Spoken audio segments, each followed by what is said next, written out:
Bueno, ya estamos grabando. Buenos días a todos. Por dudas no saludé me quedó alguno sin saludar. Antes de empezar, me pregunta José María si el laboratorio se rinde miércoles o viernes. Y será miércoles, como todas las prácticas. ¿Por qué la duda? ¿Que pusieron mal alguna fecha, algo? Además, el viernes de la semana que viene es feriado, si no me equivoco.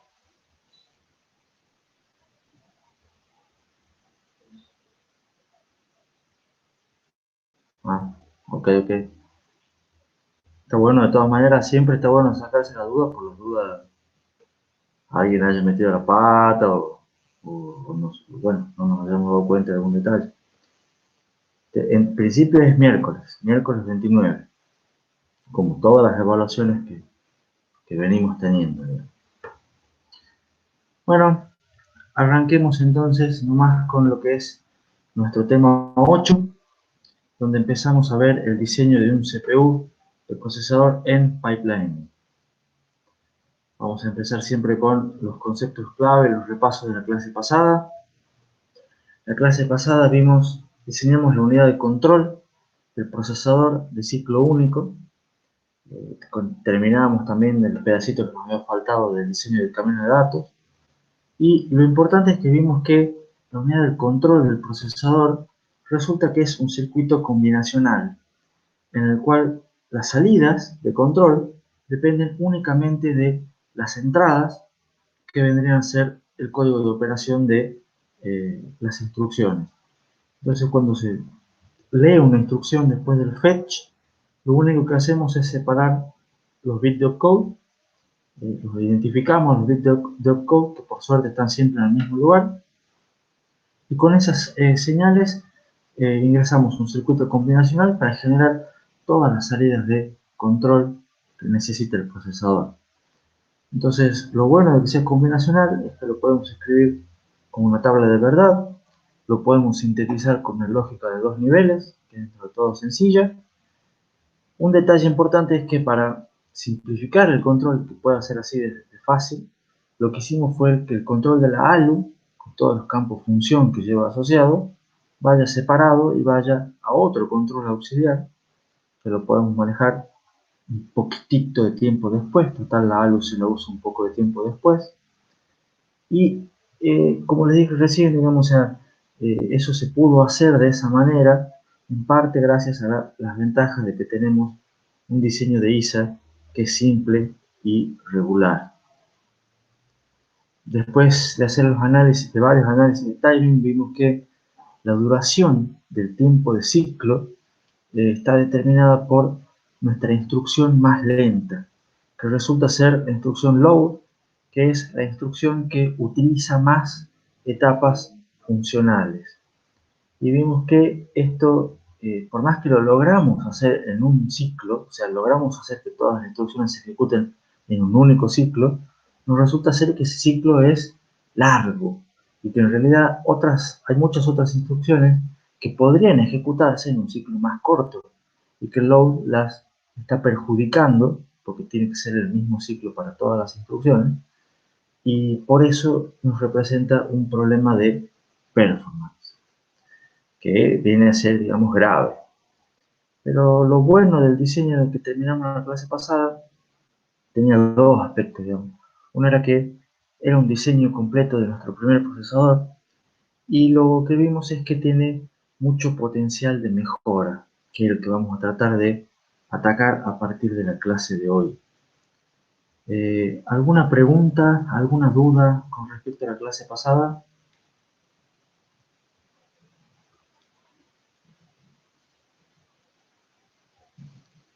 Hoy vamos a, sí, hoy vamos a empezar y quizá lleguemos bastante bien con lo que es nuestro segundo diseño de procesador. Vamos a ver hasta dónde llegamos. El cronograma, siempre el pantallazo. Ya empezamos tema 8. Si, si creen que hasta ahora la materia está interesante o si está difícil o algo, les digo que ahora es cuando se empieza a poner realmente buena.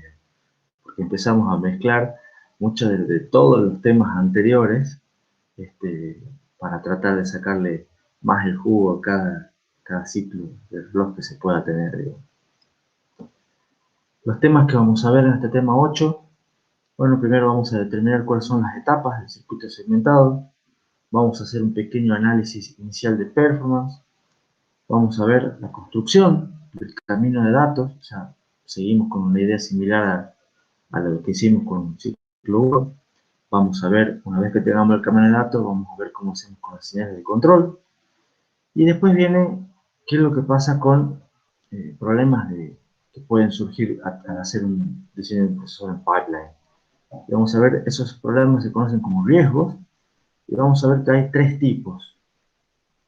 Y vamos a ver cómo se soluciona de la manera, de la peor manera posible, pero la manera de solucionarlo, que a través de parar momentáneamente el pipeline. Y vamos a ver mejoras, o sea, otra mejor manera de solucionarlo, que son adelantamiento, reordenamiento y lo que es predicción de saltos. Esta es una diapositiva nueva que, en base a las sugerencias que me hicieron al principio, digamos, de las clases, de que indique en qué secciones o qué capítulos del libro hay que leer, que lo venía haciendo por Facebook, voy a tratar ahora de directamente incorporarlas a las diapositivas. Entonces, en este tema, lo que tienen que ver es el libro oficial, digamos, de la bibliografía recomendada de la clase. Tienen que leer las secciones 4.5 a 4.8. Y les pongo los nombres también porque algunos de ustedes me dijeron que están leyendo las secciones del libro de la versión de la 4ª edición que está en castellano. Así que es un poquito diferente, pero por las dudas tengan los nombres modificados o los órdenes de las secciones modificados. Les paso los títulos también, como para que lo tengan en referencia. ¿Vamos bien hasta aquí? Vamos fácil, digamos, con toda la parte de intro. No se asusten, no va a haber un quiz hoy. Pueden comentar tranquilos.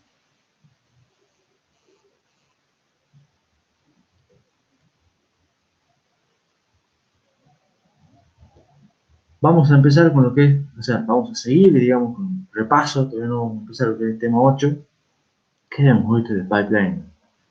Hemos visto en pipeline que la idea, dado un conjunto de, dado una tarea, la idea era separarla, esa tarea, en etapas que eran independientes entre sí. Cuando hablábamos de un circuito, digamos, lógico, la idea era que separábamos ese camino de datos en etapas que pueden realizar funciones que sean independientes entre sí, que necesitan una cierta secuencialidad, o sea, pasamos de lo que es la primera etapa siempre a la segunda etapa, pero que se pueden separar en etapas independientes.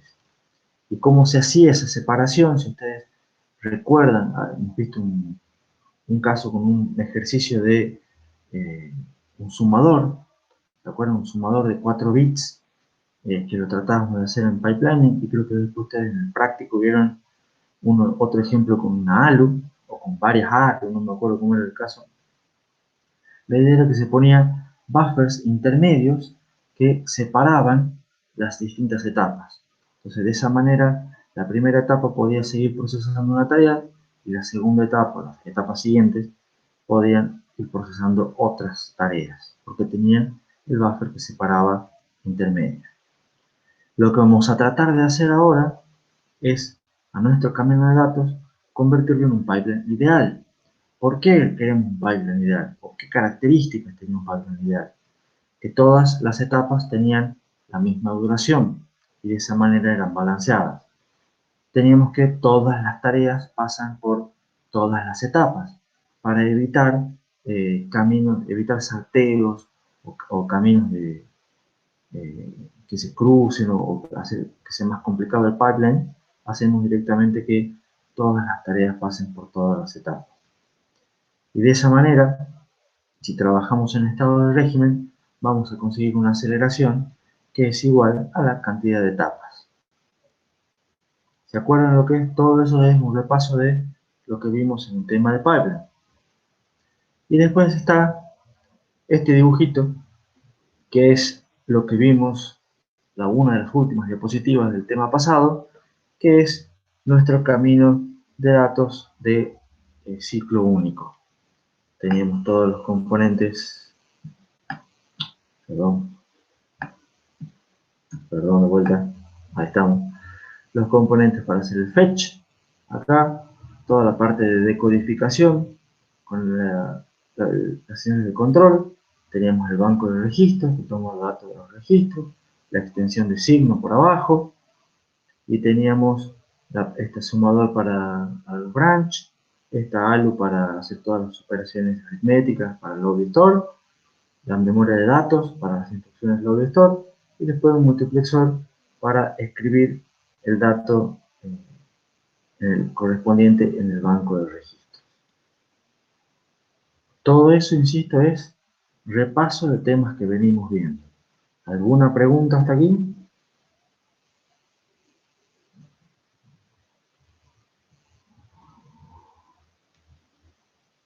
Bueno, me dicen no hay muchas preguntas, entonces vamos con ahora sí empezamos lo que es tema 8 puntualmente hablando, y analicemos un poquito lo que es de vuelta el timing de la instrucción load en el procesador ciclo único.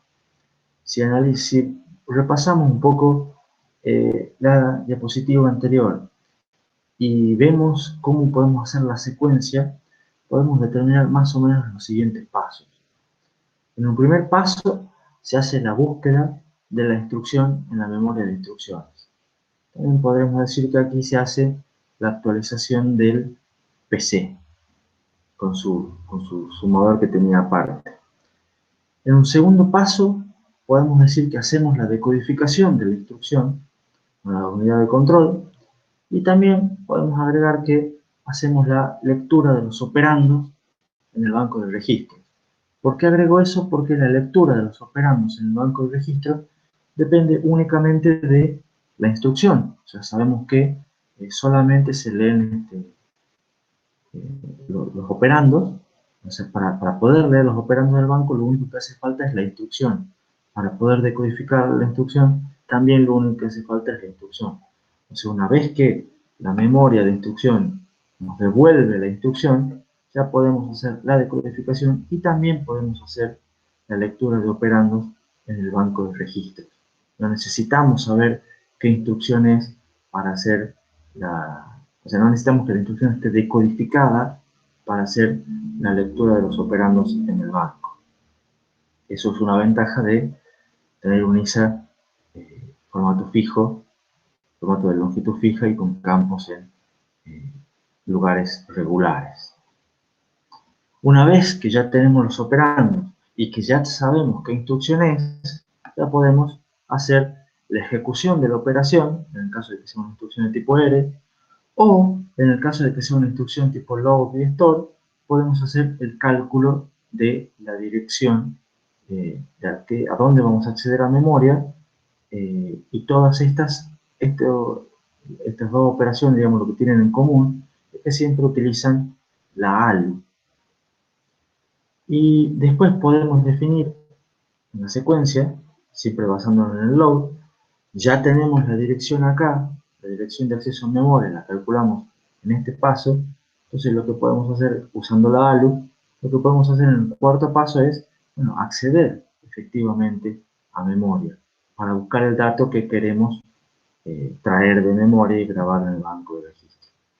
Y lo único que nos quedaría en el último paso sería escribir el resultado, o sea, el valor leído de memoria, en el banco de registros. Esos serían los 5 pasos en los que podríamos dividir la instrucción load. Ahora, por ejemplo, otras instrucciones. ¿Cuáles de estos pasos o cuáles de estas etapas no tendrían? Por ejemplo, una instrucción store. ¿Cómo sería de diferente? A ver si se acuerdan, porque algo lo conversamos la la clase pasada.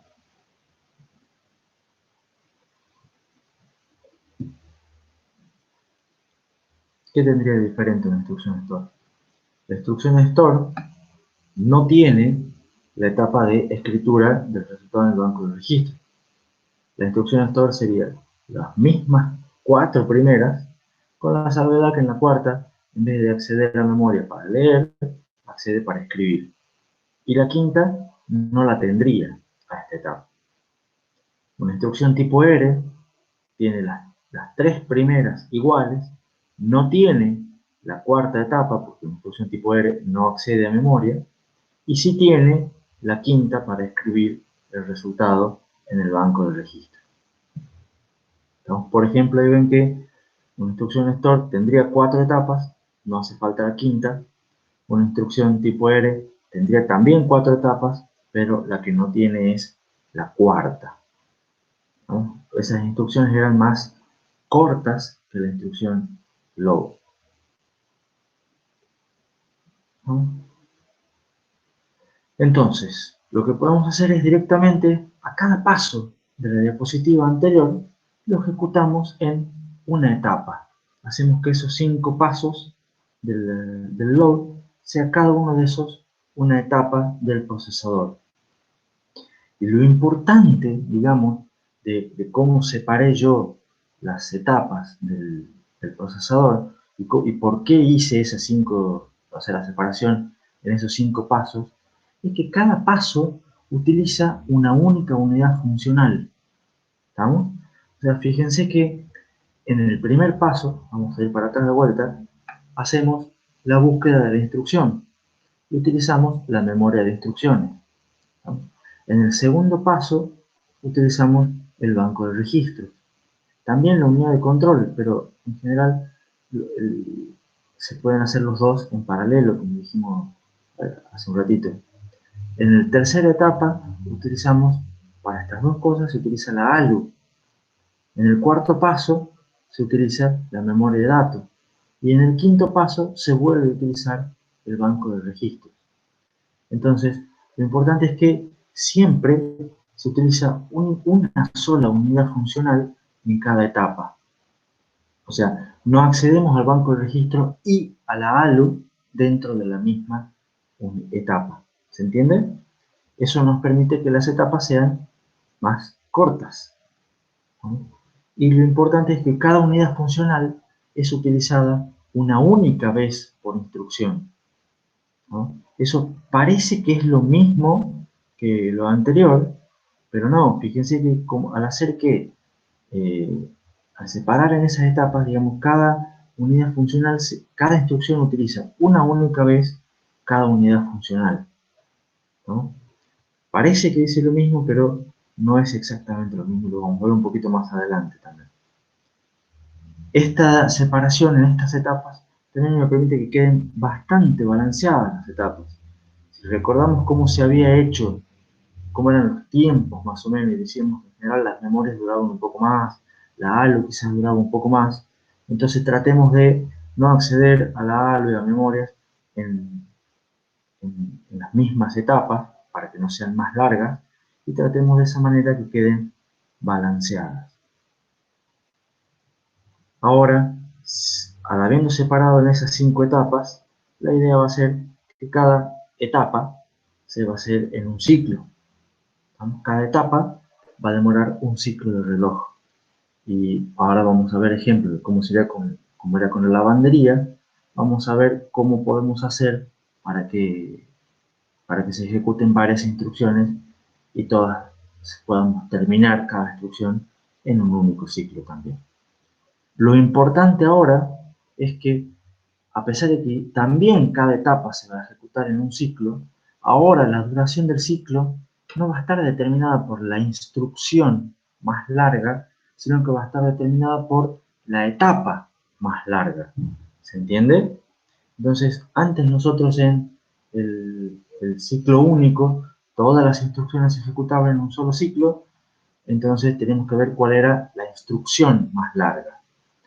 Ahora vamos a tener que separamos en etapas, cada etapa demora un ciclo de reloj, entonces lo que tenemos que ver es cuál es la etapa más lenta, y esa va a ser la que me va a determinar la duración de mi tiempo, de mi ciclo de reloj. ¿Se entendió eso?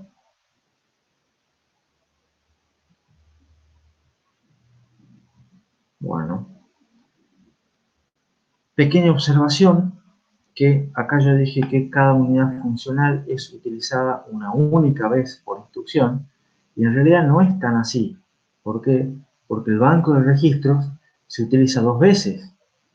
Se estaría leyendo los registros, los operandos, en la etapa 2, junto con la decodificación de la instrucción, y se está escribiendo los resultados en la etapa 5.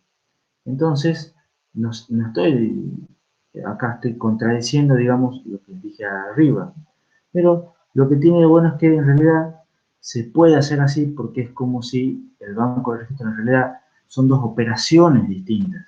Nunca se va a escribir en la etapa 2, siempre se va a escribir en la etapa 5 y siempre se va a leer los datos en la etapa 2, nunca se van a leer los operandos en ninguna otra etapa. ¿Se entiende? Entonces, como la funcionalidad del banco está bien separada y además tiene puertos de lectura separados de los puertos de escritura, se puede hacer totalmente tranquilo, digamos, esa separación, y se dice que el banco de registros se usa para lectura únicamente en la etapa 2 y escritura en la etapa 5. Bueno, entonces, la separación que hicimos en 5 etapas en parte es posible gracias a que LISA fue diseñado pensando en pipelining. Por ejemplo, las instrucciones pueden ser buscadas de memoria en un solo ciclo. ¿Por qué? Porque todas las instrucciones tienen la misma longitud. Entonces, una vez que accedemos a memoria y traemos 32 bits de una instrucción, nosotros sabemos que esa instrucción es, o sea, esos 32 bits comprenden toda la instrucción. No hace falta decodificar la instrucción primero y después volver a traer otros pedazos de la instrucción, como podría ser una decodificación del x86. ¿Se acuerdan que eran entre 1 y 17 bytes?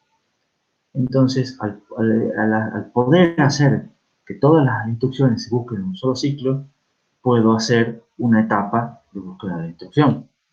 ¿Se entiende? Y que demore un solo ciclo. Lo mismo con la decodificación.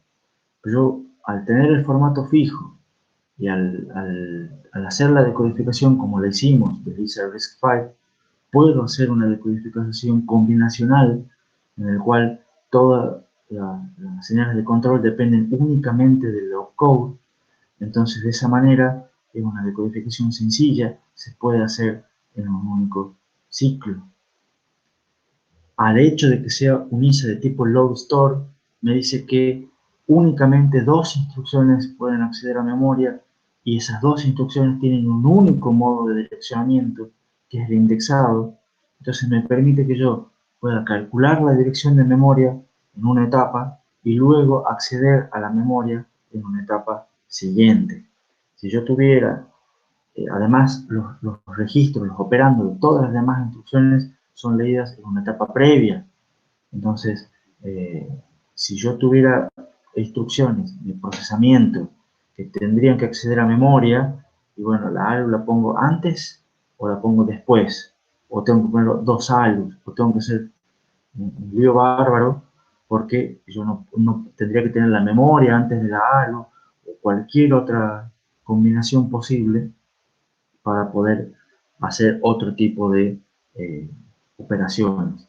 En cambio, como es un ISA de RISC-V, un ISA de tipo load store, y tiene solamente las instrucciones load store que acceden a memoria, eh, las accedemos siempre después de la ALU para poder hacer el cálculo del modo de direccionamiento previo.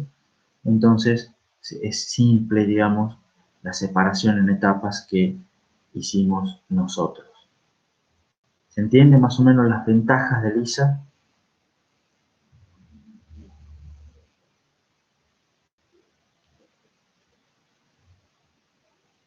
Me pregunta en el chat, ¿dónde está? Juan, si eso sería el PC+4. ¿Qué cosas? ¿A qué te refieres con eso?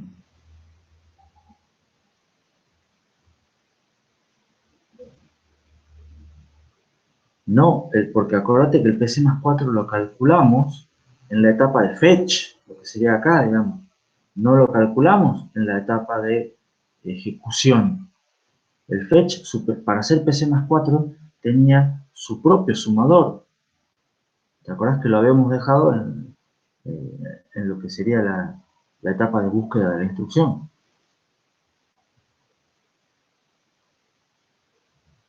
¿Sí?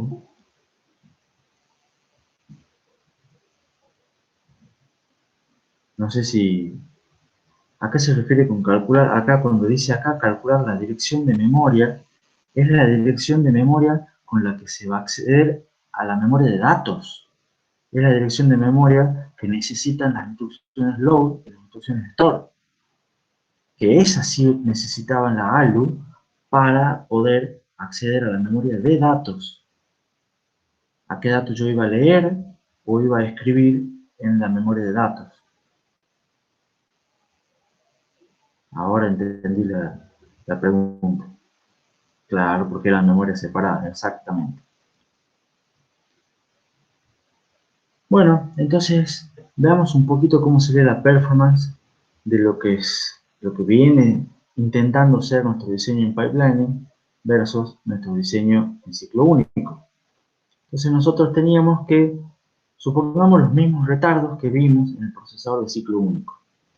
La memoria, la ALU y los sumadores eran de 200 picosegundos, el banco de registro era de 100 picosegundos y todo lo demás era despreciable. ¿Se acuerdan entonces cuánto demoraba la instrucción load, que era la más lenta? Lo hemos visto, demoraba 800, dice Jonás, 700, dice Lucas. A ver, alguien que nos ayude. 800, dice Pablo. 700, dice Martín. 700, insiste Lucas. No, habíamos dicho que demoraba 800. Repasemos los pasos. Accedía primero a la memoria de instrucción. Entonces vamos aumentando 200. Después se decodificaba y accedía al banco de registros para leer los operandos. Son 100 más, vamos 300.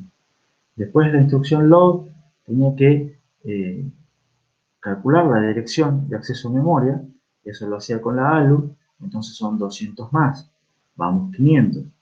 Después que tenía la dirección tenía que acceder efectivamente a memoria, vamos 200 más, 700, y cuando ya traíamos el dato de memoria, teníamos que escribirlo en el banco de registros, eran 100 picosegundos más, y eso lo hacía que eran de 800 picosegundos en total. Entonces el tiempo del load en el uniciclo estaba determinado por la instrucción más larga, esa es la instrucción load, demoraba 800. ¿Cuánto va a ser el tiempo del segmentado ahora? El procesador en pipelining. Dijimos que era el tiempo de la etapa más larga. Entonces, en la primera etapa se accede solamente a memoria, 200. La segunda etapa accedemos a la decodificación y el acceso al banco de registros, demoraría 100. Después, para el cálculo de la dirección, accederíamos a la ALU, demora 200. Después, una vez que tenemos la dirección, accedemos a memoria, demoraría 200. Y finalmente, una vez que tenemos el dato, escribimos en el banco de registros, demoraríamos 100. Entonces, en este caso, nuestras 5 etapas demorarían 200, 100, 200, 200 y 100. ¿Está claro eso para todos? ¿Cuánto demoraría la más larga? A ver, me dice Lucas en el chat, no me queda del todo claro por qué se demora 200 picosegundos.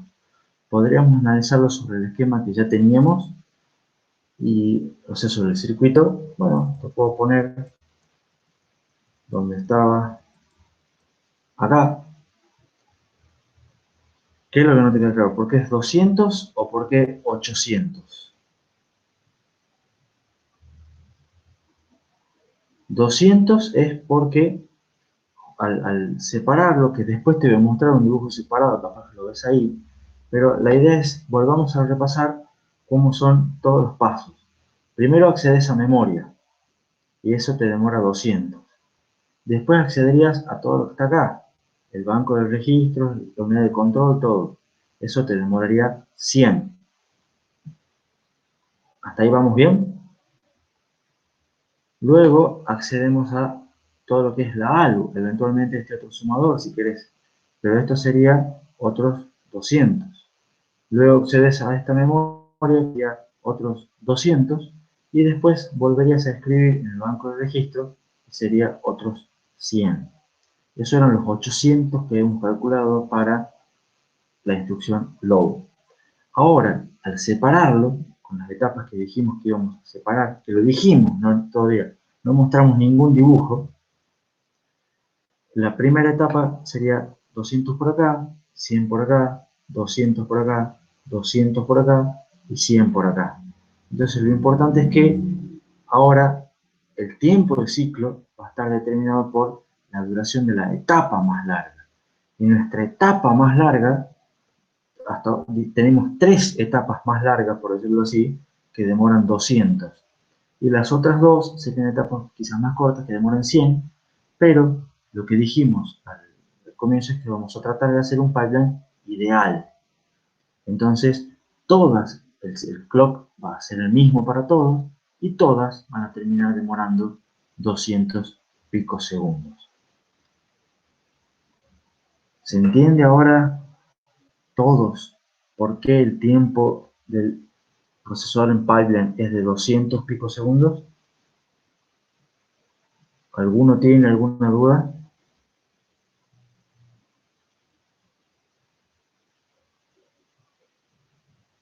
Sí, sí. Uno o dos diapositivas después viene el dibujo. Por ahora es la duración de las etapas, exactamente. Entonces ahora supongamos, y ahora quiero que piensen ustedes un poquito. Supongamos que tenemos 3 instrucciones load seguidas, y tenemos únicamente 3 instrucciones load seguidas. ¿Estamos? La pregunta es, ¿cuánto van a demorar esas 3 instrucciones en ejecutarse en el procesador de ciclo único? Es fácil. Lucas dice 2400. ¿Por qué? Porque cada una demora 800. Entonces, si yo tengo 3, van a demorar las 3 800 por 3, que es 2400. ¿Está claro eso para todos? Y ahora, si tuvieran el pipeline, ¿cuánto demorarían 3 instrucciones en ejecutarse en el pipeline?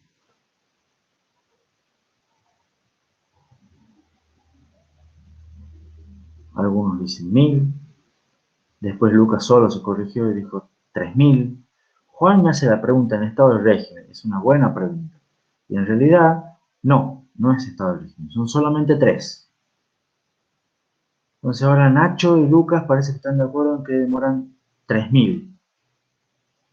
¿Y cómo llegan a ese cálculo de 3000? Dicen, bueno, acá va a demorar más, porque cada etapa demora 200, tengo 5 etapas, cada instrucción demora 1000, entonces si tengo 3 instrucciones son 3000.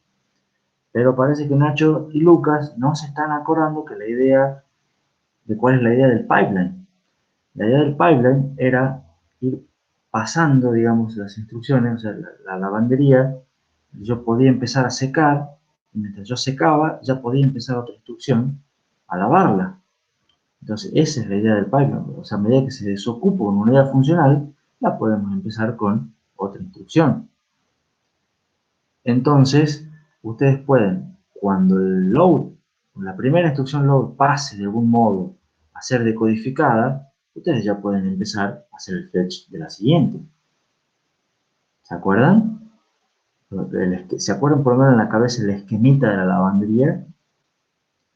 Claro, entonces ahora ustedes pueden, la primera instrucción sí va a demorar 1000, En ese cálculo lo hicieron bien.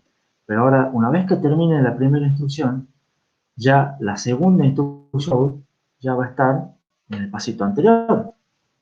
Entonces, solamente con un ciclo más, ustedes ya podrían terminar la segunda instrucción load. Y con un ciclo más, podrían terminar la tercera instrucción load. ¿Se entiende? Ese era el chiste del pipeline. Entonces, ahora ya van apareciendo algunos que dicen que efectivamente con un pipeline yo podría hacer que las 3 instrucciones me demoren 1400 picosegundos. Entonces, ¿es más rápido que el uniciclo para ejecutar 3 instrucciones? Sí, es más rápido. ¿Cuánto más rápido? 1000 picosegundos, me dice Lucas. Bueno, pero en performance, ¿cuánto es mejor? Porcentualmente, ¿cuánto es mejor? ¿Qué operación tienen que hacer? Tiempo viejo sobre tiempo nuevo. Bien, dice Jonás. Entonces, ¿cuánto te da? Tienen que hacer 2400 dividido 1400. Y eso les da más o menos 1,71, que es un 71%, como están diciendo varios. ¿No? Ahora, pregunta. No se supone que si yo hacía un pipeline ideal y todo, iba a tener una aceleración igual a la cantidad de etapas. Si yo dividí en 5 etapas, ¿por qué tengo una aceleración de 1,7? O sea, hay algo que nos están dando bien. ¿Puede ser? O por lo menos se dan cuenta que hay algo que nos están dando bien. ¿Cuál es la primera observación? La primera observación es que, bien Pablo. Pablo adivinó, dijo en el chat, porque no está en régimen. Exactamente. La aceleración era igual a la cantidad de etapas cuando uno trabajaba en estado de régimen. Y acá yo les dije, tramposamente, que tienen únicamente 3 instrucciones. Entonces, el tiempo de llenado no es despreciable, ¿no? Entonces vamos con la pregunta. Supongamos que tenemos muchísimas instrucciones en load. Muchísimas. ¿Cuánto van a demorar en ciclo único? Supongamos que tengo n instrucciones load. ¿Cuánto demoraría en el ciclo único?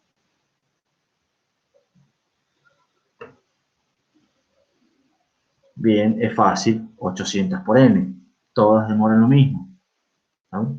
¿Y cuánto van a demorar en pipeline?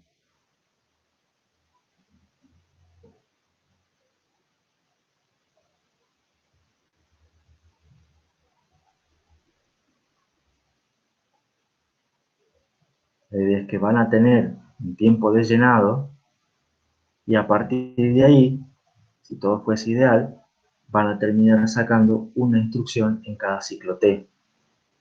Entonces van a tener una instrucción cada 200 picosegundos. Claro, en el chat Luis puso una ecuación de 1000 más 200 por n menos 1. ¿Está bien? Lucas puso una ecuación parecida, pero es un poquito peor, porque no hace falta el tiempo de llenado. O sea, en realidad sería, si quieren también la ecuación de Luis se puede escribir como 800 más 200 por n, es lo mismo. Consideran 800 como el tiempo de llenado y después 200 por n. Si ustedes tienen un n muy grande, se termina despreciando el tiempo de llenado y queda 800n dividido 200n y queda una aceleración igual a 4. ¿Puede ser?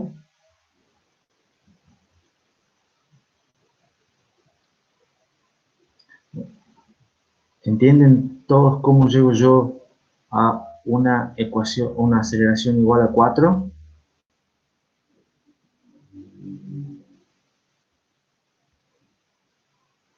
Es simplemente aplicar la fórmula de cuánto es el tiempo de pipeline para un pipeline ideal, ¿no? Bueno, ahora, observaciones. Primera observación que podemos tener es que en el estado de régimen hacemos que salga una instrucción en cada ciclo, lo cual eso es bueno. Y además es muy bueno si tenemos en cuenta que es lo mismo que hacíamos en un ciclo, pero con un ciclo mucho más corto. Entonces, hasta ahora estamos haciendo lo mismo que hacíamos en un ciclo con un tiempo de ciclo mucho menor, lo cual ya es una pequeña ventaja. Pero fíjense un pequeño detalle. La aceleración que obtuvimos en estado de régimen es igual a 4 y tenemos 5 etapas. ¿Por qué? ¿Qué no se supone que en estado de régimen la aceleración iba a ser igual al número de etapas? ¿Por qué obtuvimos en estado de régimen, dijimos que era un pipeline ideal, pero no obtuvimos una aceleración igual al número de etapas? ¿Por qué la aceleración es 4 y no es 5? No, no son 4 etapas independientes. Dijimos que eran 5 etapas independientes. Dice Juan que es, o sea, eso había dicho Pablo. Juan dice en el chat porque una etapa se repite. No, no estamos repitiendo ninguna etapa. Estamos haciendo que se acceda al banco de registros 2 veces, pero son 2 cosas distintas y lo hacemos en 2 etapas diferentes. Ignacio sí dice, reconoce que no tiene idea.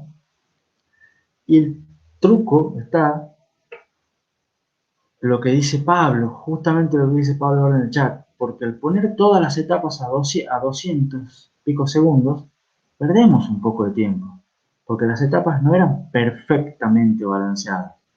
Acuérdense que tenían las etapas de acceso al banco de registros. Si no hubiera sido en pipelining, el banco de registros más rápido demoraba 100. Nosotros, al hacer un pipeline y hacer un pipeline ideal, estamos haciendo que esa etapa demore 200. Entonces, en realidad, lo que estamos haciendo es que el banco de registro de decodificación sea un poco improductiva en esos ciclos y están teniendo tiempo al vicio. Entonces, por eso me hace que mi pipeline no sea perfectamente ideal y la aceleración no sea igual al número de etapas, sino un poquito menos. ¿Se entiende? Las etapas no están perfectamente balanceadas. Si yo pudiera, para que sean perfectamente balanceadas, tendría que dividir la etapa de búsqueda de memoria, por ejemplo, en 2 etapas y que demoren 100 picosegundos cada una. Y cosa que no podemos hacer, o no ahora, por lo menos. ¿Estamos?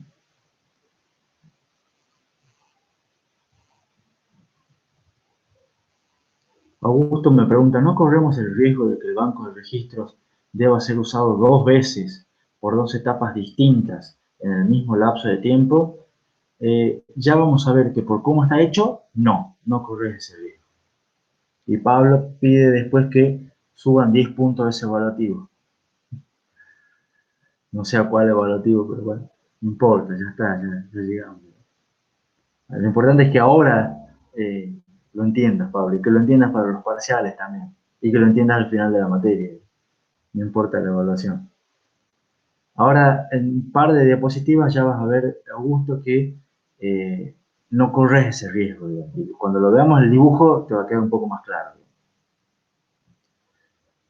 Otra observación que podemos ver de lo que vimos es que la latencia de una instrucción aumentó. Y eso era algo que se habían dado cuenta fácil, o se habían dado cuenta rápido, por lo menos algunos de ustedes. La latencia antes era de 800 picosegundos para una instrucción, y ahora la latencia para cualquier instrucción va a ser de 1000 picosegundos. O sea que en realidad empeoramos la latencia. Pero ya sabemos que empeorar la latencia no es algo que nos preocupe a nosotros, porque lo que nos interesa es mejorar la productividad. Pipelining era una técnica para mejorar la productividad. Entonces, antes, en el caso del ciclo único, nosotros sacábamos una tarea, terminábamos una tarea cada 800 picosegundos, y ahora estamos terminando una tarea cada 200 picosegundos, por lo cual hemos mejorado nuestra productividad y eso es lo que realmente nos interesa. Otro problema del ejemplo es que realmente es poco realista tener todas instrucciones low. Lo normal es que haya una mezcla de instrucciones y que sean todas distintas y que yo no sé exactamente en qué orden viene. vienen las instrucciones. Pero no, tampoco es un problema, y ya lo habíamos visto en el caso este cuando habíamos visto los temas de pipelining, y habíamos dicho que la solución simplemente es hacer que todas las instrucciones pasen por todas las etapas, independientemente si la usan o no la usan. Entonces, acá vamos a tener una instrucción tipo R, por ejemplo, que no tiene que acceder a memoria, igual va a pasar por la etapa de acceso a memoria, lo cual le perjudica su latencia, pero hace que mejore la productividad del conjunto de todas las instrucciones. ¿Está claro eso? ¿Se entiende?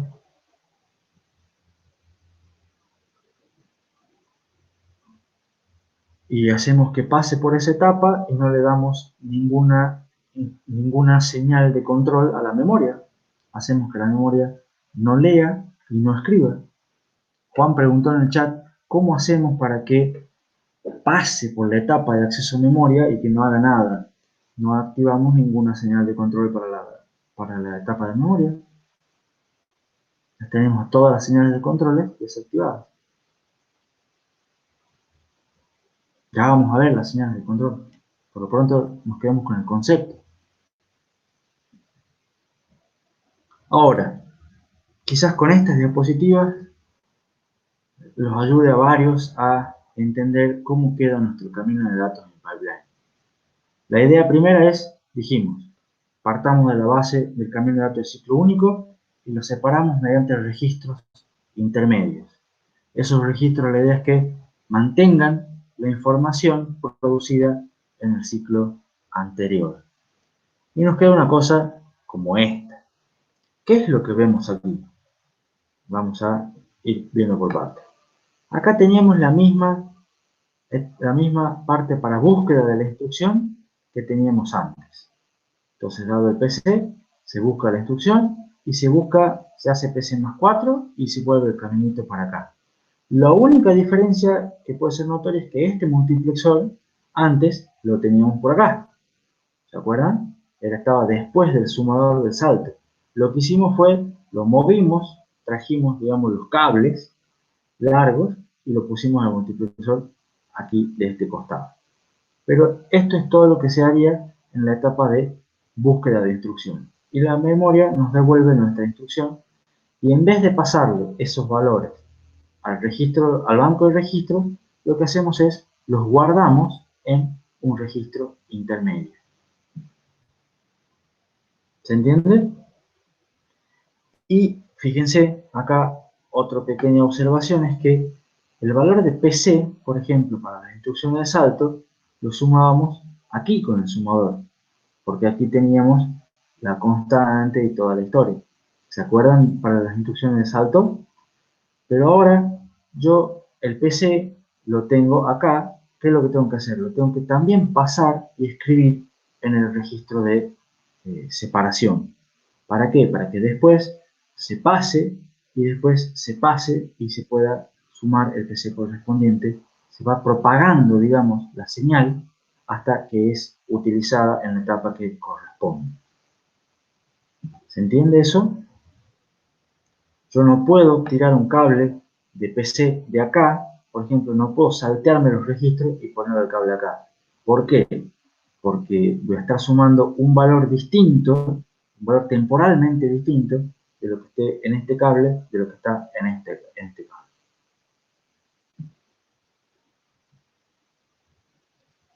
Entonces, dicho de otra manera, lo que acabo de decir, fíjense que acá cada uno de estos unidades funcionales, dijimos el banco de registros, las ALU, la memoria, ahora siempre se toman los datos, se leen, los valores que se van a leer son únicamente del registro que está, digamos que separa la etapa y que está inmediatamente anterior. O sea, el banco de registros, los datos que va a leer, lo toma del registro, no los toma de la memoria. El valor acá de PC que se obtiene, se lo lee del registro, de lo que está en el registro, no de lo que está en la etapa de fetch. La constante que se va a extender se la toma del registro. ¿Sí? los valores que se van a sumar acá para el branch se toman del registro y de la constante extendida que está en el registro. ¿Se lo ve? La ALU toma sus valores de lo que está en este registro.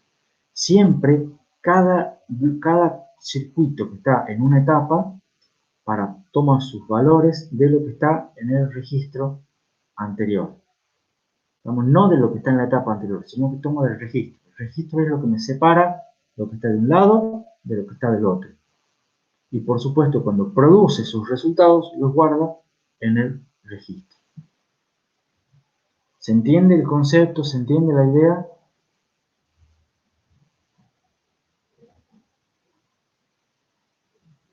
Fíjense también, por ejemplo, que así como pasamos y propagamos nosotros el valor de PC, por ejemplo, acá, en la etapa esta de lo que es memoria, acuérdense que las instrucciones tipo R, que teníamos el camino de salteo, bueno, acá también tenemos el mismo de salteo, el camino de salteo.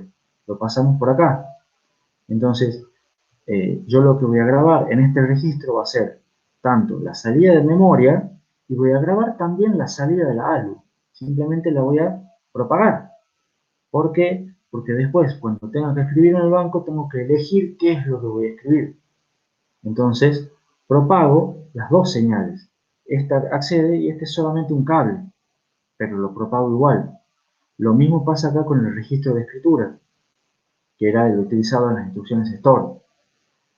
Las instrucciones store leen el dato a escribir en el banco de registro, en la etapa 2 vendría a ser, pero lo escriben en memoria en la etapa 4. Entonces, en la etapa 3, ¿qué es lo que hago? Bueno, nada, con ese dato lo que hago es propagarlo. Tiro un cable y lo propago. Porque acá igual no se usa, pero sí se usa en la etapa siguiente. Entonces voy tirando cables y propagando los valores hasta que son efectivamente usados en la etapa que corresponde. ¿Se entiende un poco cómo queda la separación de, del circuito mediante estos registros de segmentación, mediante estos registros intermedios? Y a estos registros intermedios les vamos a poner un nombre que simplemente es, el nombre es las dos etapas que divide. Este registro de acá está entre la etapa de fetch y la etapa de decodificación, entonces le vamos a llamar registro IF y D, o sea, etapa de fetch, etapa de decodificación. Este es el registro que separa decodificación de ejecución, este es el registro que separa ejecución de memoria, y este es el registro que separa memoria de write. Entonces, esto sería la primera etapa, esto sería la segunda, esto sería la tercera, esto sería la cuarta, y esto, que en principio es solamente el multiplexor, sería la quinta porque utiliza también el banco de registros. Claro, justo ahí Jonás me preguntaba si queda dividido en 4 etapas. No, son 5, son 4 registros que te dividen en 5 etapas. Si también hay algunos que se considera el PC como un registro, digamos. Entonces el PC sería acá el registro que te está faltando, digamos, para esta etapa. Recuerden que estos registros del PC y todos estos registros de segmentación son los registros sincrónicos. Entonces esos son los registros que se escriben con el flanco del reloj. Y que cuando se escriben esos registros me mueven, digamos, cuando se escriba. A ver, yo escribo PC. Entonces yo cuando tengo un valor acá de PC y se escribe el valor de PC correspondiente, yo empiezo con un nuevo ciclo. Entonces en ese nuevo ciclo se va a propagar el valor de PC para acá, va a venir la instrucción de memoria, va a venir el valor de PC por acá también, se va a sumar, etcétera, etcétera, etcétera.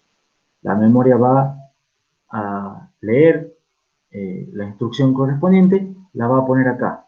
Entonces, cuando esté, ¿qué va a pasar después de 200 pico segundos? Yo voy a tener mi dato leído acá, voy a tener mi PC acá, y voy a tener mi PC más 4 acá. ¿Se entiende? Entonces, en ese momento, yo digo, bueno, escribamos. Y se escribe al final del ciclo, entonces se escribe este registro y se escribe PC también con el nuevo valor. Entonces, de esa manera, la instrucción que estaba acá y que se escribió en este registro va a pasar a decodificarse. Y va a empezar un nuevo PC, se va a empezar a buscar una nueva instrucción. Queda un poquito más claro ahora cómo es que funciona la lavandería. Para Martín dice que es mucho más fácil verlo al camino de datos así con las separaciones por etapa. Bueno, me alegro.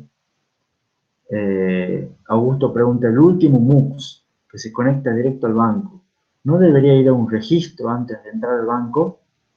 Eh, mm, a ver, tiene algo de razón Augusto, y lo vamos a ver un poquito más allá.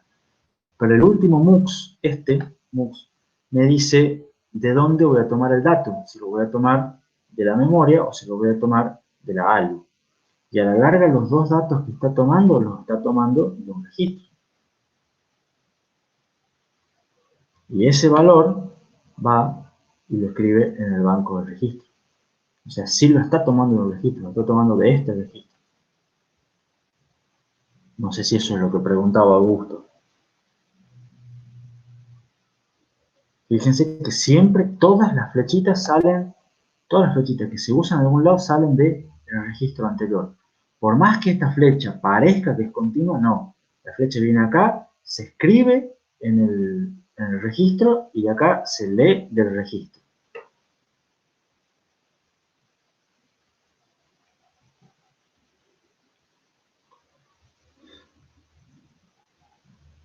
Bueno, ahora veamos esto y hacemos el recreo, creo. ¿Cómo sería? Ahora está, yo ya más o menos les fui contando, pero tengo unas diapositivas que nos muestran paso a paso cómo sería la ejecución de una instrucción load en este camino de datos segmentado. Y a ver, acá en teoría ya les debería quedar claro, o un poco más claro, todo lo que venimos viendo y se vienen imaginando ustedes. En la primera etapa, donde estamos, que viene a ser, está. En la primera etapa que vendría a ser el fetch, ¿qué es lo que se hace? Se obtiene un valor nuevo de PC, con ese PC se accede a la memoria de instrucciones, se lee la memoria de instrucciones. Fíjense que acá los dibujitos van a ser cuando se lee, está pintada la segunda mitad, cuando se escribe, está pintada la primera mitad del componente. Entonces acá se lee la memoria de instrucciones, se utiliza este sumador, se utiliza el multiplexor, y al final del ciclo se escribe PC, por eso PC está pintado completamente porque se lee y se escribe, y al final del ciclo se escribe este registro con el valor de PC, que lo voy a usar después, y el valor de la instrucción leída. Entonces, eso sería la etapa fetch. ¿Qué va a pasar después? Va a venir la decodificación y se van a leer los datos de este registro. ¿Están? O sea, se lee este registro y se propagan todas las señales para este lado. El PC se propaga hasta acá, se propagan todos los campitos de la instrucción, se lee el banco de registro, se lee la constante, se genera la constante, bueno, dice 64 por 32, se genera la constante, se hace todo y se dejan listos para escribir el PC, el PC actual, se lee el dato leído del banco, el primer operando del banco de registro, el segundo operando del banco de registro y la constante ya extendida en signo, sea cual sea. Y se escribe al final del ciclo los valores correspondientes en el registro intermedio de segmentación. ¿Vamos bien hasta aquí? ¿Alguna pregunta?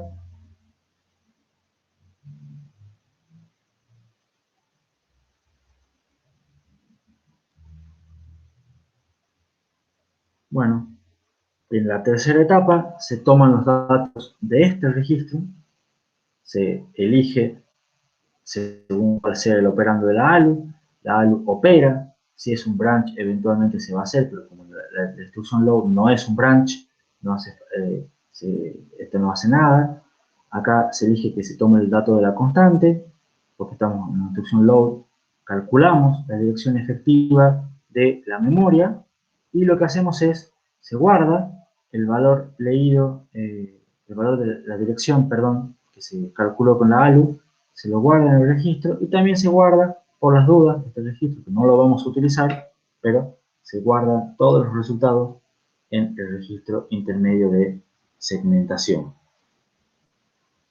Álvaro me pregunta en el chat si se escribe mediante las señales de control. Yo te voy a hacer una pregunta, ¿se escribe dónde? En los registros de segmentación se escribe con el clock, no tiene señal de escritura. Y todo lo que se hace, todo lo demás, se escribe siempre con las señales de control que tenía. Los registros de segmentación son como PC, y PC no tenía señal de escritura. Entonces, por ahora se escriben solamente con el clock. En la etapa de memoria, ¿qué es lo que hace un load? Toma los datos de este registro, de ahí saca la dirección, accede a la memoria, lee el dato que quiere de memoria y una vez que termina la memoria, escribe su resultado en este último registro. Y después tenemos la última etapa, que parece la más cortita, en la cual leemos los datos de este registro. Si leemos, se elige si se va a tomar el dato de memoria o de la ALU, en este caso es el dato de memoria, y lo que hace es se lo lleva para acá y se lo escribe en el banco de registro.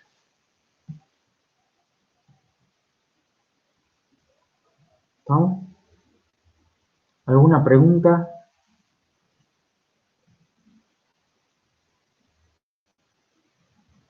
Si se fijan bien en esta etapa, en el write-back, van a ver que hay un pequeño problema. Y el problema está en cuando yo selecciono en el puerto de escritura el valor del registro a escribir. ¿Por qué? Porque yo el dato lo estoy sacando de acá. El dato a escribir lo saco de los valores que están en el registro de segmentación. Y ese efectivamente, como me había preguntado Augusto, es el valor correcto. Yo lo escribo en el banco de registro, pero lo saco de este registro. ¿Está claro? Sin embargo, el registro a escribir, ¿de dónde lo estoy sacando? Lo estoy sacando de este registro. O sea que va a ser el registro de escribir que está de otra instrucción, porque acá hay otra instrucción. ¿Se entiende? No es la instrucción load. Y eso es un error. ¿Entienden todos el error? ¿De dónde debería sacar yo el dato del registro a escribir?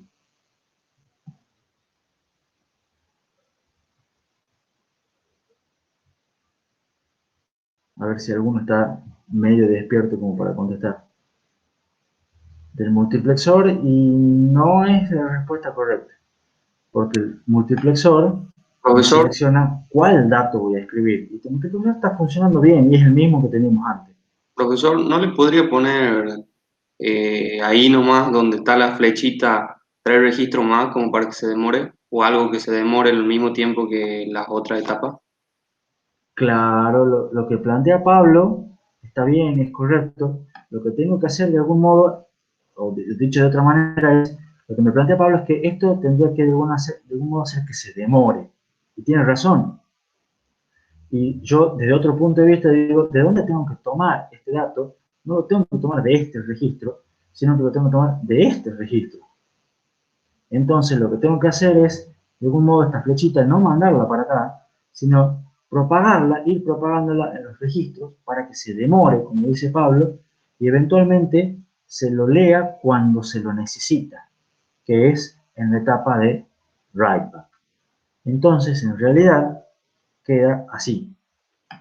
Fíjense que acá ya no está puesto el write register aquí, sino que está, lo saco de acá, vamos, se ve de acá, esta flechita celeste la saco de acá, lo escribo en el registro de segmentación, después lo escribo de vuelta, lo voy llevando hasta que en la etapa de write back es cuando realmente se lo usa.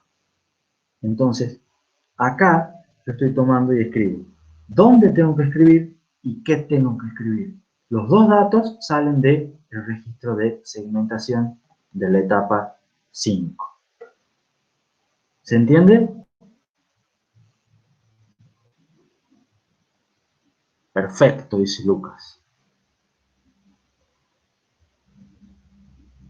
Sí, también dice.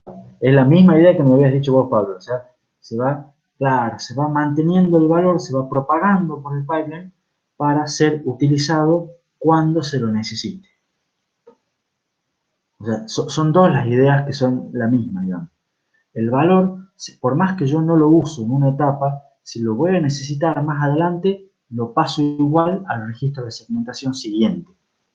Entonces, este dato, por ejemplo, se pasa acá, el PC se pasa para acá, este dato se pasa para acá, este dato se pasa para acá. Por las dudas lo voy a utilizar en una etapa, lo propago. Ese es un concepto importante. Y el otro concepto importante es que siempre cuando se va a utilizar algo, se toman los valores, eh, digamos, las señales, o sea, los datos que se van a utilizar, siempre se toman del registro de segmentación. Entonces, si dijimos que el registro, el banco de registro tiene una función doble, bueno, la lectura se toman los datos de lo que está en este registro de segmentación, porque es la decodificación. Pero la escritura no se toman de acá, se toman de todos los datos de acá. El qué voy a escribir, que sale del multiplexor, y el dónde voy a escribir, que lo tuve que ir propagando todo el tiempo. ¿Está claro? Bueno, ahora supongo que sí querrán hacer un recreo, porque ya, si la cabeza no les explotó hasta el momento, estaría buenísimo descansar un segundito y hacemos un recreo. Son las 9:10, me pasé un poco hoy, digamos, con estas últimas explicaciones, pero hacemos un recreito hasta las, bueno, me gustaría hacerlo un poquito más corto, pero bueno, 9:20, un poquito antes, retomemos. ¿Les parece? Y ahora puedes aprovechar, Augusto, y preguntarle la duda a Martín del café.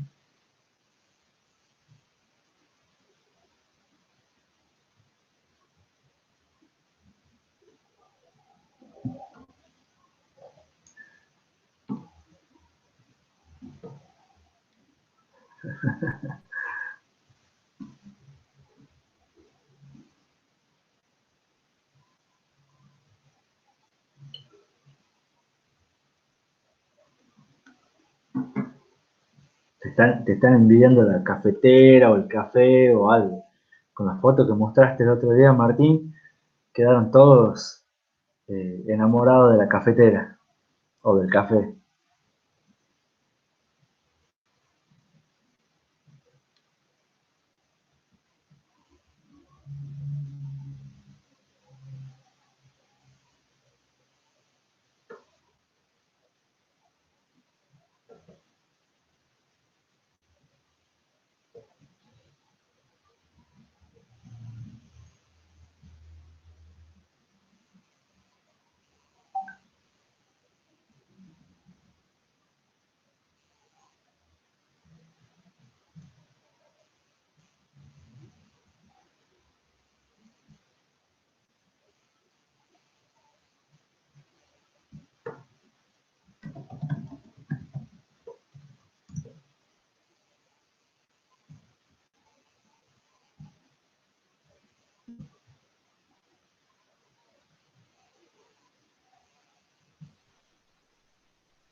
Martín, por las dudas te recuerdo que está siendo grabado en vivo. Y esto después va a quedar para la posteridad en internet.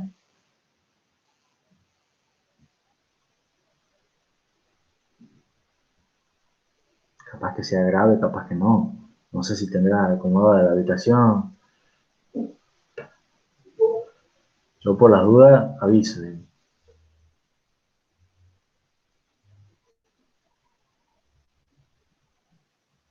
Bueno, creo que se escucha también. ¿Sí? Yo te veo bien, ¿se escucha bien? No, bueno, si me puede escuchar, entonces sí me puede escuchar.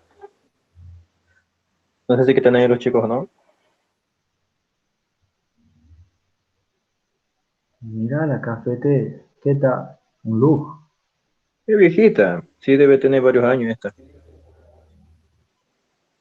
Igual que la Ese- envidian los muchachos. y bueno, es solamente para prepararse tempranito. Pues, en ese sentido es como que te levanta un poquito más tarde y ya está. En unos segundos nomás se hace. Tampoco la gran ciencia es tan sencillo como seleccionar en este caso qué es lo que se quiere tomar, como está deshabilitado la, la,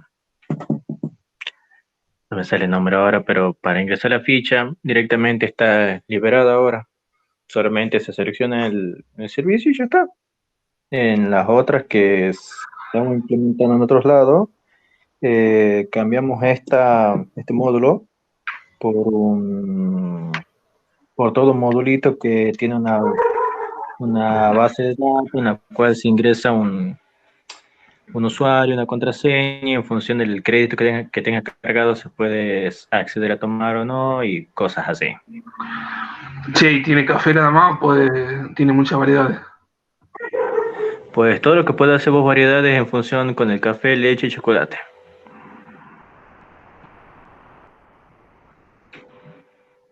Un lujo, la verdad. Máquina de trabajo de mi viejo, uno de las que tiene. Yo no tengo cafetera en mi casa, pero sí tengo una máquina de soda. Bueno, eso es algo que no todos tienen generalmente, ya que tampoco esto. Tiene razón lo que plantea Lucas en el chat. Cuando terminemos las clases o algo, además del asado, vamos todos a tomar café a tu casa. Y podría ser, ¿por qué no? O sea, por dentro, para el curioso, los curiosos, es esto básicamente, en resumidas cuentas. La, Esos son los perros de fondo también. Las tolvas, donde se coloca chocolate, leche, café, y en este caso se puede colocar té, por ejemplo, todo aquello que sea instantáneo y que sea en polvo, se mezcla todo y demás en en los embudos esto y terminan saliendo por las mangueras hacia el vaso donde va a tener el producto al final. Y este, por ejemplo, es la azucarera también. Y la vasera.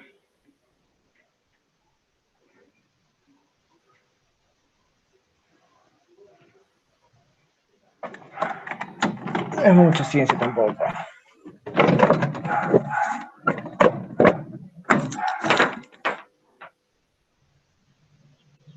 Muchas gracias.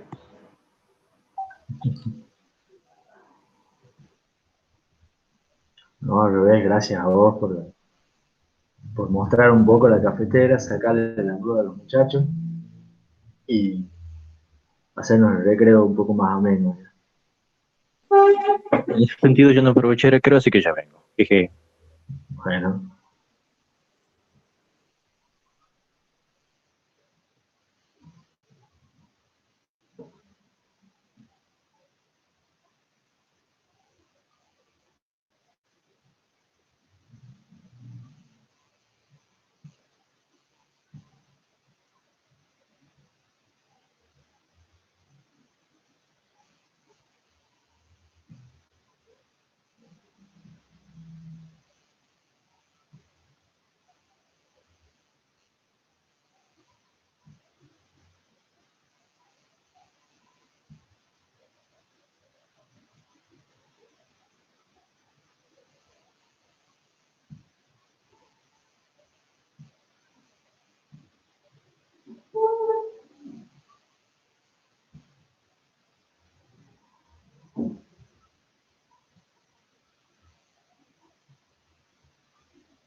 Por las dudas cuento a todos los demás que a propósito les dejé puesta en la presentación el dibujo del camino de datos, por si tienen preguntas o si lo vayan viendo, lo vayan masticando, si se entiende, si no se entiende. Y si alguno quiere hacer alguna pregunta, este es el momento adecuado, así unos minutitos antes de retomar con las clases.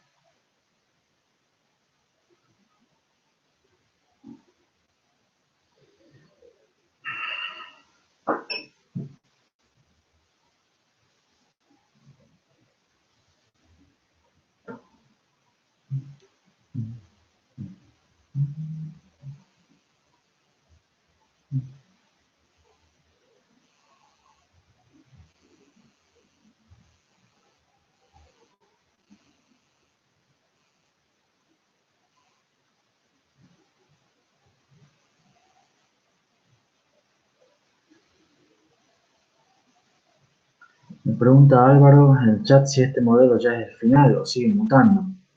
Va a seguir mutando, ya lo vamos a ver. Algo que le falta a este rápidamente es toda la parte de control.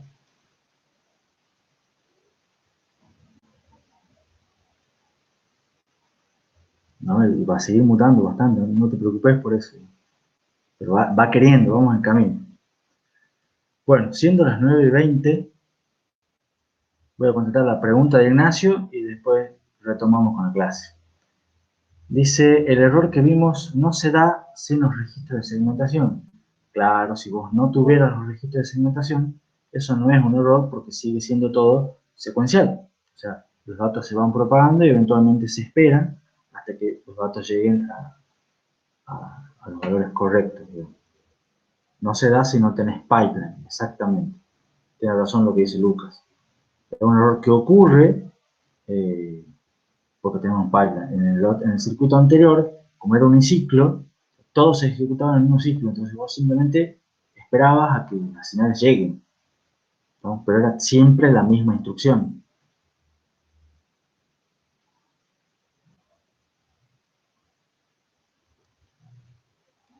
Ahora, con las poquitas diapositivas que vamos a ver después del cronograma, quizás te va a quedar un poquito más clara la idea esa.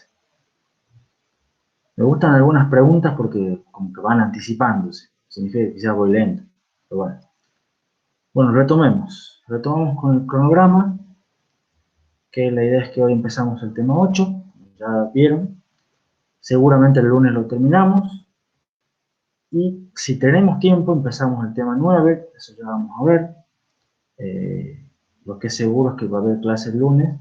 Lo que no sabemos todavía, por lo menos yo revisé todas las noticias posibles antes de las 8 y todavía no hay nada de si se mantiene la cuarentena para las clases o tenemos que volver a la facultad.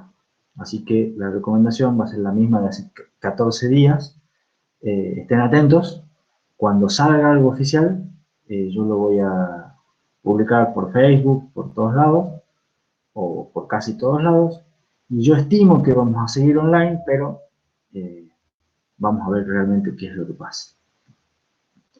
El miércoles vamos a o empezar o continuar con el tema 9, según cómo nos vaya el lunes.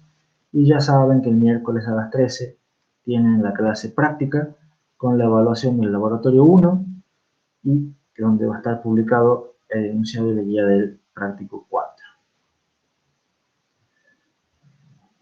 Bueno, retomando lo que es el tema en cuestión, estas son las diapositivas de visualización que yo les quería mostrar a Ignacio, y creo que a Álvaro también me había hecho una pregunta hace un rato, o Augusto, no me acuerdo cuál de los dos, que sirve para, son esquemitas parecidos a lo que habíamos visto cuando veíamos pipeline, de hecho este es el mismo, y sirve para poder visualizar ciertas cosas de cuándo está la diferencia del pipeline con respecto al procesador uniciclo.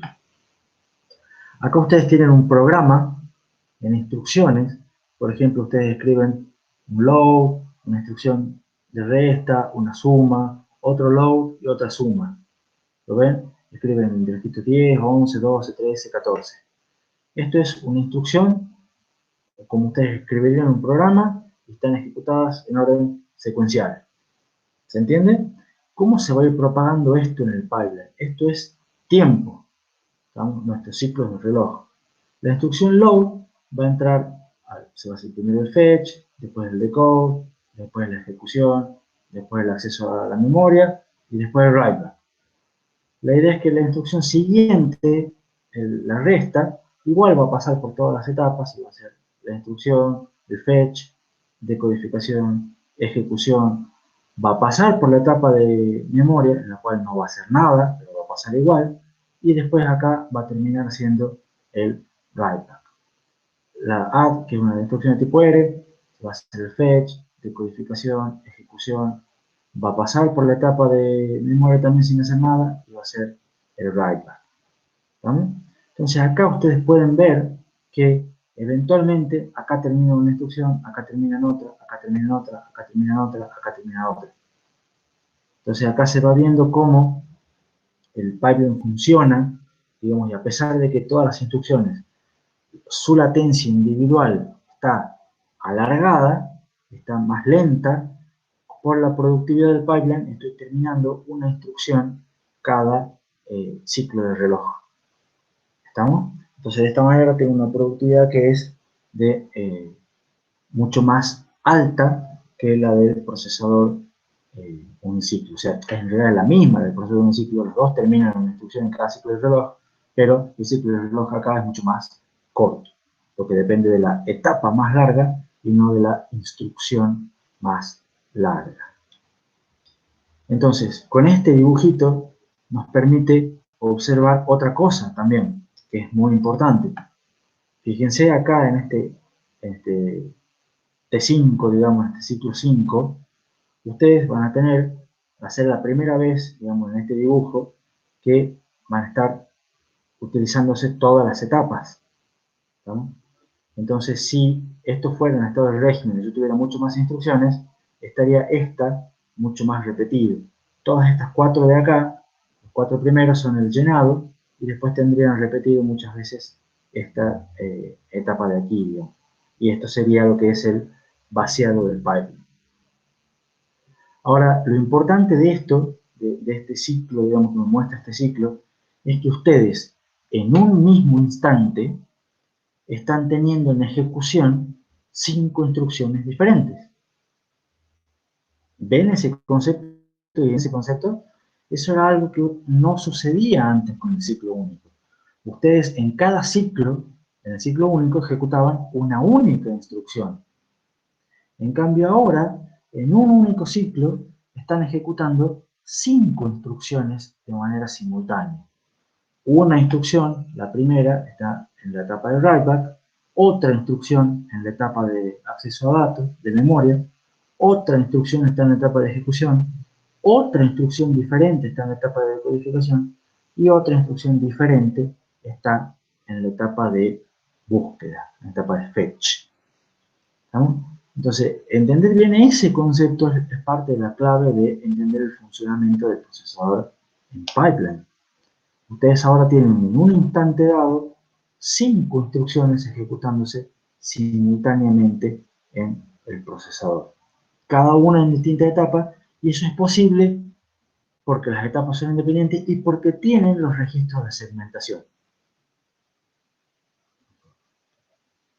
¿Se entiende? De todas maneras, fíjense que el concepto y el dibujito es el mismo de antes. Acá tienen otro dibujito que también es parecido, también es similar al anterior, pero tiene un poquito dibujado, digamos, en cuestión de uso de recursos. Están las mismas instrucciones en el mismo orden aquí, los mismos ciclos de reloj en el mismo orden, solamente que en vez de hacer cajitas, ahora dibujé los registros y dibujé más o menos las unidades funcionales. Acá está la memoria, acá está el banco, la ALU, la memoria de datos y el banco de registro. ¿Qué es lo que tiene de diferente esto? Que acá uno puede ver, está mostrado acá qué es lo que se lee y qué es lo que se escribe. Entonces, acá ustedes pueden visualizar de manera más simple algo que creo que fue Augusto el que me había preguntado, de que, fíjense, el banco de registros lo están accediendo dos instrucciones. Acá está accediendo la instrucción load y acá la otra instrucción load, pero son dos instrucciones distintas. Dos instrucciones están accediendo efectivamente al banco de registro. ¿Pero por qué se puede hacer eso? Porque son puertos independientes. Entonces, esta instrucción load lo está accediendo para escribir el registro 10 y esta instrucción load está accediendo para leer, en este caso, el registro 1. ¿Se entiende? Entonces, son puertos independientes, es el mismo banco de registro, pero se comporta de manera totalmente independiente, entonces no hay ningún problema con que se escriba un valor y se lea otro valor. Seguramente con estos dibujitos les va quedando más claro algunas dudas que tenían, creo que era Augusto, creo que era Nacho, que me preguntó recién. Acá se ve un poquito mejor lo que es la independencia de las etapas y se ve todos los registros de segmentación que siempre, digamos, una etapa de lo que se va a hacer en esta etapa toma los valores del registro anterior. Lo que se va a hacer en esta etapa toma los valores del registro anterior. Lo que se va a hacer en esta etapa toma los valores del registro anterior. Lo que se va a hacer en esta etapa toma los valores del registro anterior. Lo que se va a hacer en esta etapa toma los valores del registro anterior, que puede ser tranquilamente PC. ¿Se entiende? Ahí están las 5 etapas con los 5 registros, pero puestos de otra manera. ¿Lo pueden? ¿Se entiende hasta acá?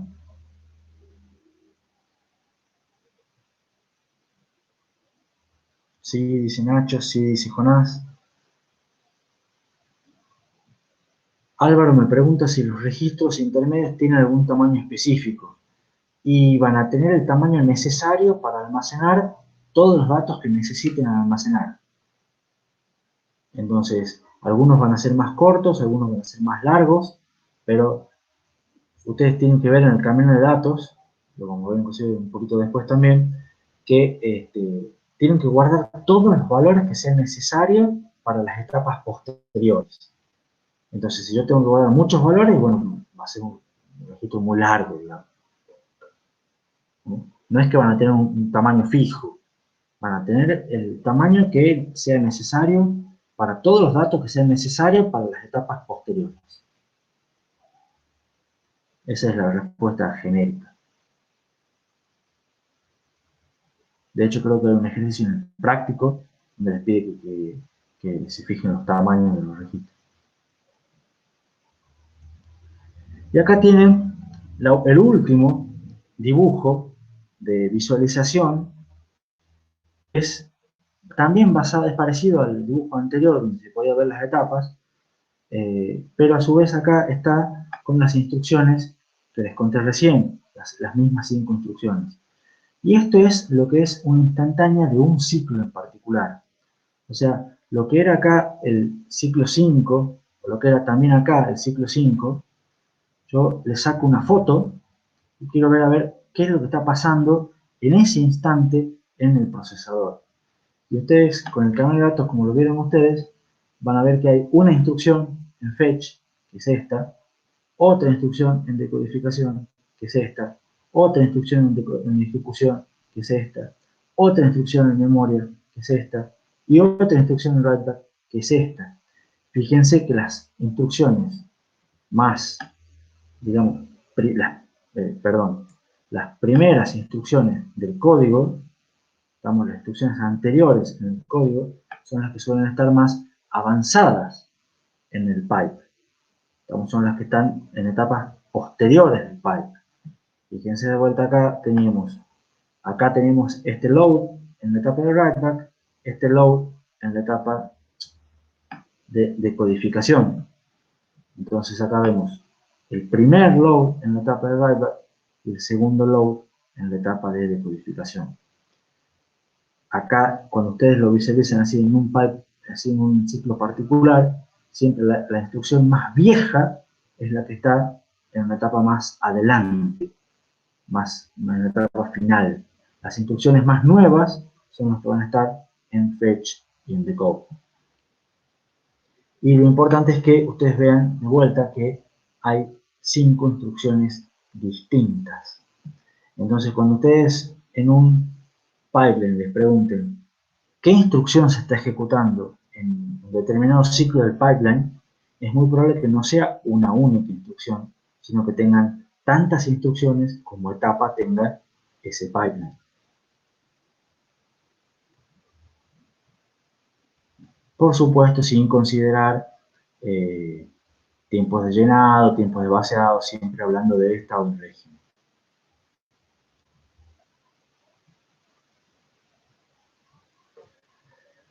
Sí, Jonás, lo que estamos viendo, exactamente, lo que estás viendo en esta diapositiva en particular es un ciclo particular, y específicamente es el ciclo anterior, el T5 de las diapositivas anteriores.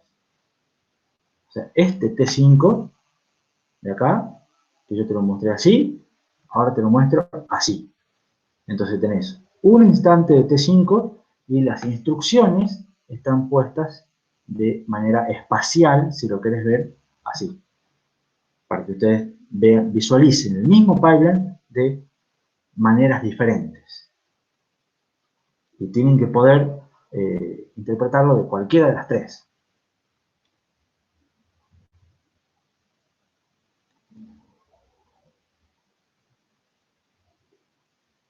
¿Qué es lo que nos está faltando en este pipeline? Nos están faltando nuestras amigas las señales de control. Pero si ustedes prestan atención, estuvieron atentos, van a ver que en realidad las señales de control son las mismas 7 que en el diseño del ciclo único. ¿Por qué? Porque no agregamos nada al camino de datos a excepción de los registros de segmentación. O sea, lo único que agregamos son los registros de segmentación, que dijimos que son registros como PC, que se escriben con el flanco del reloj cuando se termina el ciclo. Y después tiramos cables, o sea, este cable que antes era uno solo, bueno, lo partimos y lo separamos en varios cables.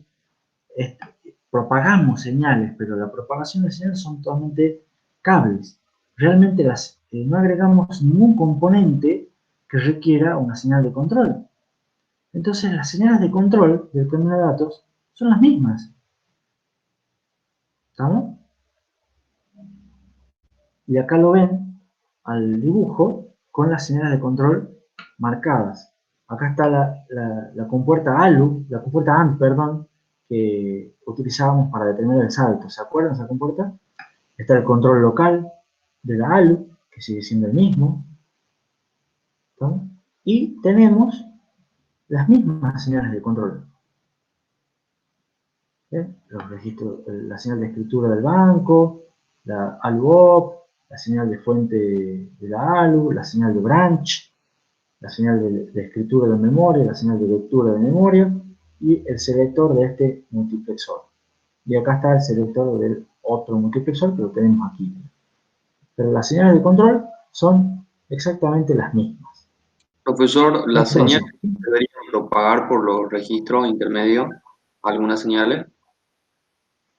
Pablo me pregunta si las señales se deberían propagar. Y exactamente eso es lo que te estoy por mostrar ahora. Y dice Lucas en el chat, necesitamos una MEF que vaya alternando entre las señales de control que hemos diseñado para cada instrucción. Y en realidad, fíjate Lucas que no, es como dijo Pablo. La unidad de control es la misma. ¿Por qué?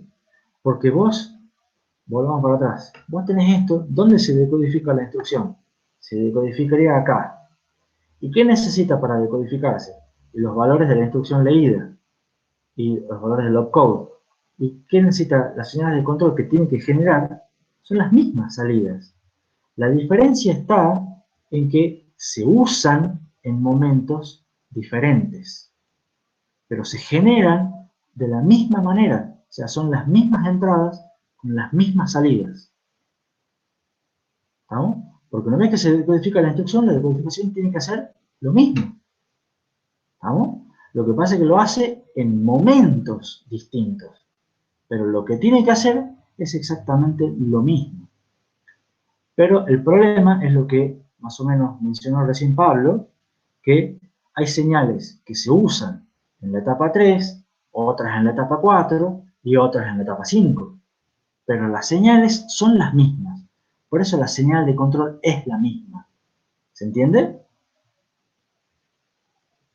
¿Y cómo hacemos para ir las señales de control que se generan en la etapa 2, usarlas en una etapa diferente?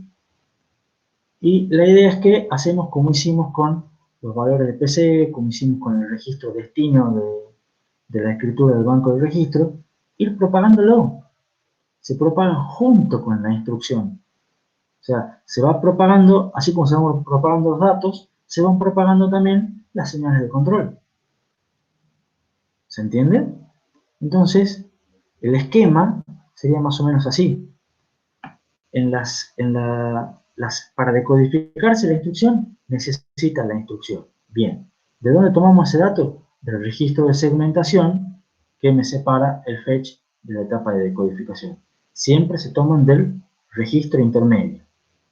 Luego se toman los bits de opcode, va al control, el control genera sus señales de control correspondientes. Y esas señales de control las guarda en el registro de segmentación de fin de la etapa. Entonces después en la etapa de ejecución se van a usar algunas señales y las señales que no se usan se las propaga.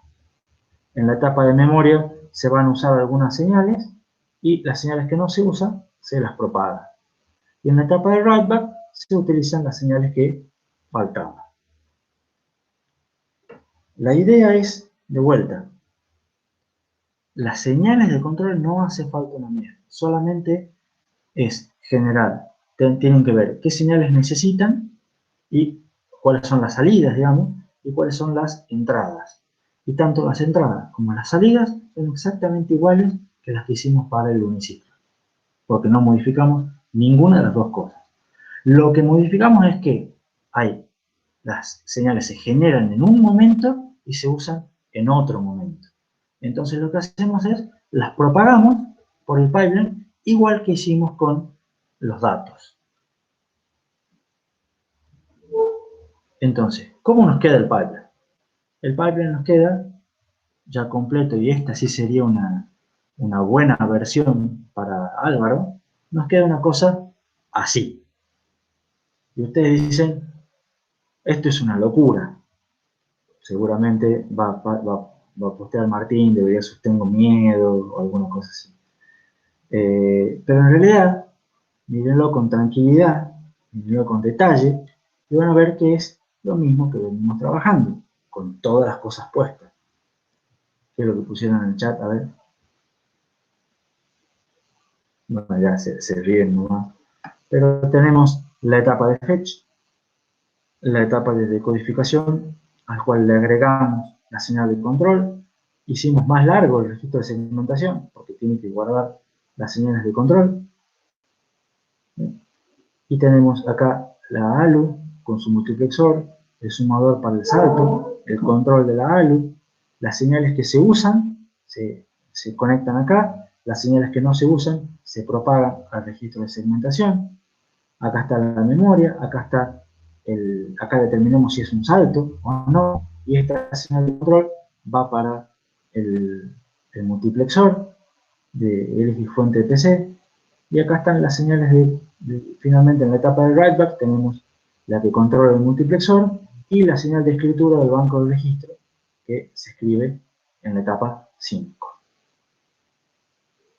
¿Estamos? Fíjense que ya están los datos que se escriben, son todos los datos que se toman del registro de segmentación. Todos los valores que se utilizan acá para escritura, este y estos tres, son tomados del registro de segmentación de la etapa 5. Y así, ese sería nuestro camino de datos completo, segmentado hasta ahora. Pone Martín la carita llorando. Pregunta Álvaro si esto tendremos que dibujar para el parcial si es que sigue la cuarentena en un Google Docs. Bueno, yo espero que no. Ya vamos a ver cómo será el parcial. No tengo idea cómo será el parcial. No tengo idea si seguirá la cuarentena hasta el parcial. Entonces ya vamos a ver, pero si la idea es que siguen rindiendo con cosas, con Google Docs, como vienen haciendo, Les prometo que voy a hacer lo posible para que no tengan que dibujar algo así.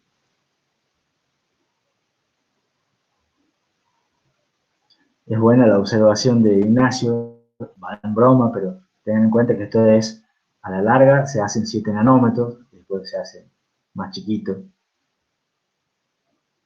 El Paint para dibujar, claro. El apartado A del punto 1. Bueno, de todas maneras no hemos tenido la clase igual. Yo tengo unos 10 minutos. Podría seguir con un par de diapositivas.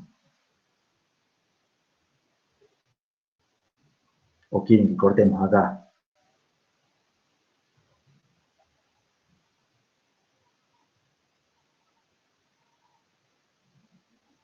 Pablo dice que cortemos acá.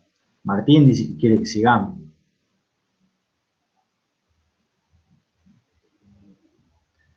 Veamos una más por lo menos. 1 o 2 más. ¿Les parece? ¿Se animan? Unita más. Este camino de datos, que ya algunos de ustedes lo ven complejo y ya están pensando cómo dibujarlo, en realidad no anda muy bien, que digamos. Y tiene varios problemas. Y entonces les quiero por lo menos ir contando cuáles son los problemas, así los conversamos bien la clase que viene el lunes. Fíjense que tiene de bueno, empezamos por ahí.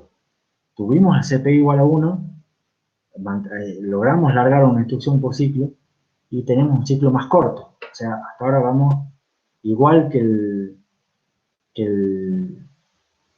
uniciclo que teníamos, con un ciclo más corto, entonces esto es positivo. Pero tenemos varias suposiciones en las cuales una de ellas es que siempre podemos ingresar una nueva instrucción en el pipeline, lo cual no necesariamente es tan así. O sea, en el dibujo anterior, nosotros decimos que, bueno, siempre podemos hacer un fetch de una nueva instrucción, y en realidad eso tiene algunos problemas.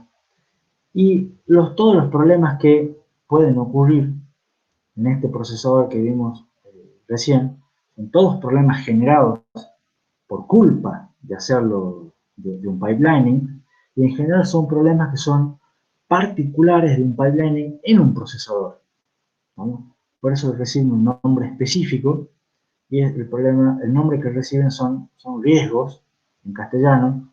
En inglés se llaman hazards, no risks, por las dudas, porque risk también es riesgo en inglés, pero esto es otra cosa.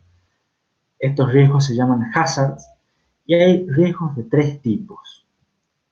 Riesgos estructurales se llaman, que son cuando un recurso está siendo ocupado por otra instrucción.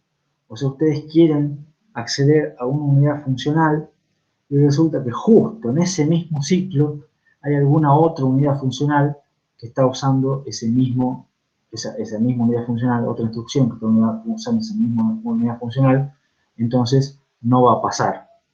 O sea, no puede haber un choque, o un cortocircuito eventualmente, entonces ustedes tienen que evitar que 2 instrucciones diferentes quieran utilizar la misma unidad funcional en el mismo ciclo de reloj. Esos son los que se conocen como riesgos estructurales. Otro tipo de riesgo que puede haber son los riesgos de datos.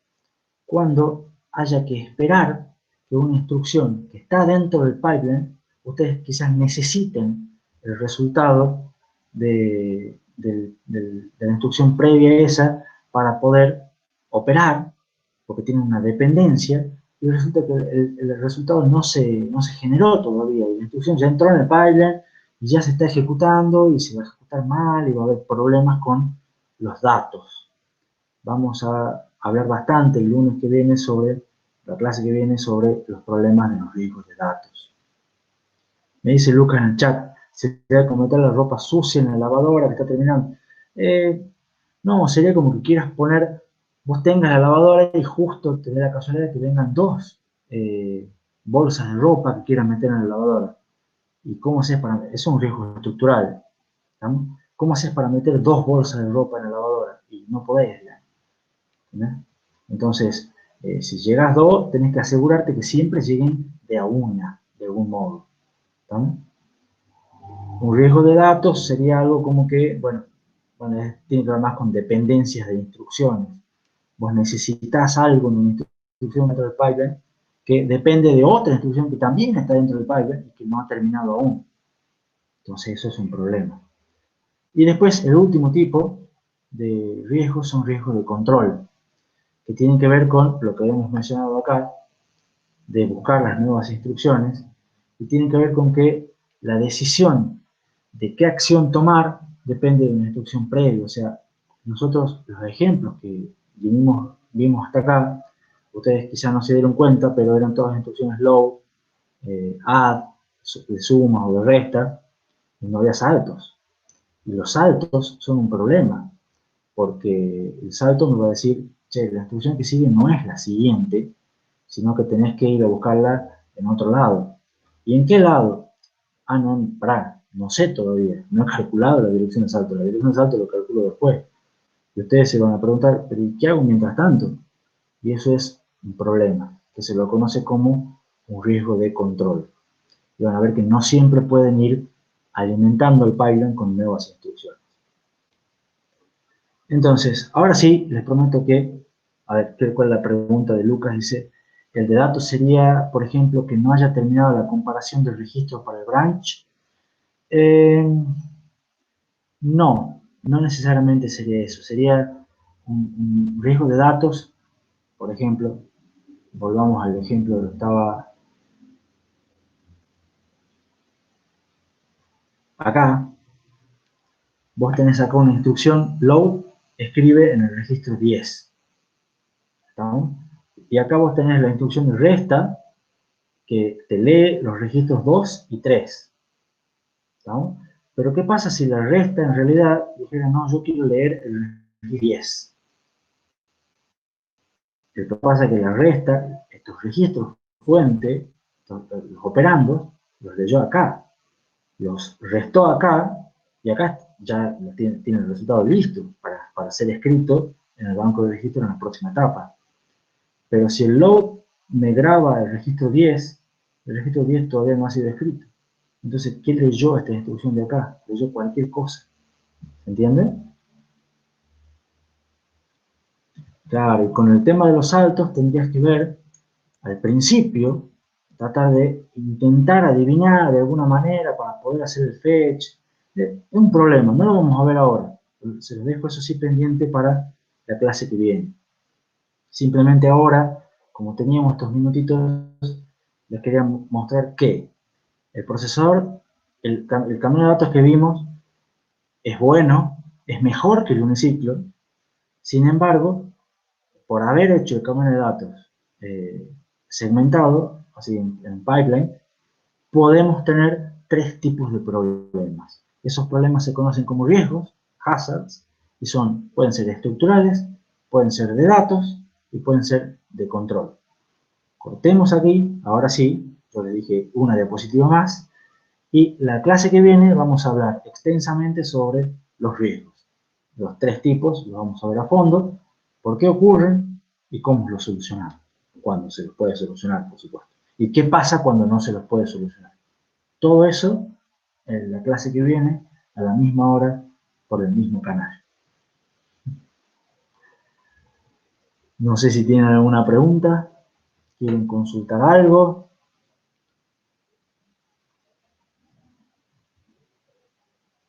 De todos modos, no es poco lo que vimos hoy. Y esto me sirvió, digamos, para hacer una pequeña introducción a la clase que viene.